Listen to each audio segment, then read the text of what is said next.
उत्तर प्रदेश में एक और एनकाउंटर को लेकर सियासत है। सुल्तानपुर में ज्वेलरी शॉप पर 28 अगस्त को हुई डकैती में आज पुलिस ने दूसरा एनकाउंटर किया है। एनकाउंटर में पुलिस ने लूट कांड के आरोपी 1 लाख रुपए के इनामी बदमाश अजय यादव को पुलिस ने धर दबोचा। ये यूपी पुलिस और एसटीएफ का ज्वाइंट ऑपरेशन था। एनकाउंटर की खबर सामने आते ही एक बार फिर से इस पर सियासत शुरू हो गई। समाजवादी पार्टी ने एक ही जाति के लोगों को निशाने बनाने का आरोप लगा दिया है। तो सुल्तानपुर डकैती केस में आज दूसरा एनकाउंटर, अपराधी के पैर में गोली लगी। ये तस्वीरें आपको दिखा रहे हैं और इसको लेकर समाजवादी पार्टी ने फिर से आरोप लगाया है, निशाना साधा है सरकार पर। उनका आरोप है कि एक ही जाति को निशाना बनाया जा रहा है, बाकी को सरेंडर कराया जा रहा है। तो सुल्तानपुर एनकाउंटर पर यूपी में फिर से सियासत काफी गर्मा गई है। एनकाउंटर से आपत्ति नहीं है, लेकिन जिस तरीके से मंगेश यादव की हत्या की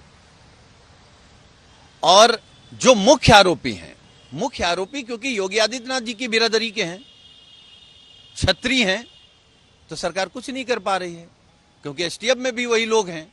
तो मुख्य आरोपी को पकड़ नहीं पा रहे हैं, जिसका नाम अभी तक पुलिस ने भी नहीं बताया था, उसका आप इनकाउंटर कर रहे हैं। चलिए, अच्छी बात है कि अभी हाफ इनकाउंटर कर रहे हैं।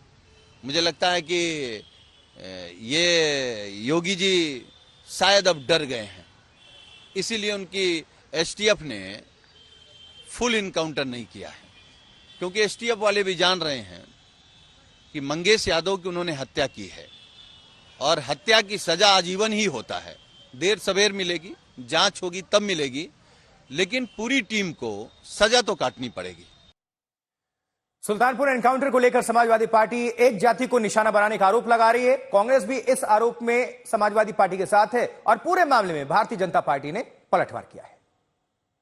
प्रशांत कुमार जी जो डीजी हैं, उन्होंने स्पष्ट रूप से कहा था कि हमने एनकाउंटर किया। एनकाउंटर होता है, किया तो जाता नहीं। अब ये डीजी साहब को बताना चाहिए कि हाफ एनकाउंटर हुआ या किया, उसके बाद स्पष्ट हो कि क्या नाम चीजें असली हैं, नकली हैं, पकड़ के मारा गया है, टांग पे मारी गई है, क्यों मारी गई है। इन सारी चीजों की विस्तृत जांच होनी चाहिए। हम तो बहुत स्पष्ट कहते हैं कि एनकाउंटर कभी कोई नहीं कर सकता, एनकाउंटर होता है।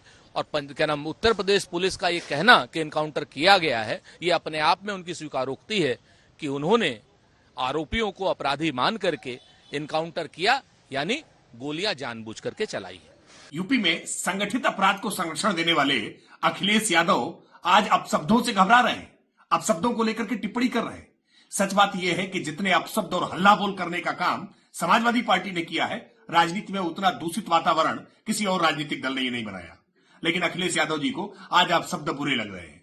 सच बात यह है कि उनकी पार्टी के नेताओं के द्वारा और स्वयं उनके द्वारा कई बार भाषा की मर्यादा तोड़ी गई है और अपराध का खुला संरक्षण जिस तरह का रहा है, संगठित अपराध का खुला संरक्षण रहा है, रेप जैसी विभत्स घटनाओं पर भी लड़के हैं, लड़कों से गलतियां हो जाती हैं, इस तरह की हल्की टिप्पणियां करते रहे हैं। इसलिए अखिलेश यादव जी को अपशब्दों पर बोलने का या नैतिक ज्ञान देने का कोई अधिकार नहीं होना चाहिए।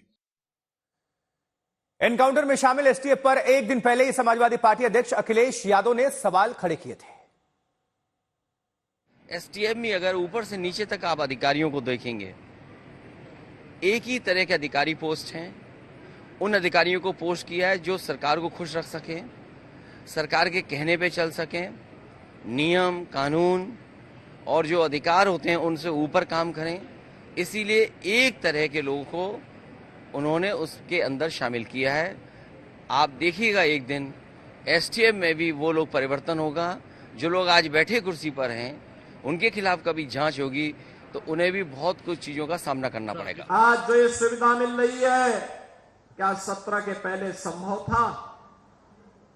17 के पहले गरीब का राशन समाजवादी पार्टी के गुंडे हजम कर जाते थे।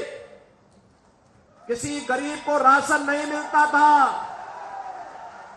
किसी भी जिले का जो जितना बड़ा माफिया था, जितना बड़ा गुंडा था, वह समाजवादी पार्टी का शागिर्द था, उनका पदाधिकारी था।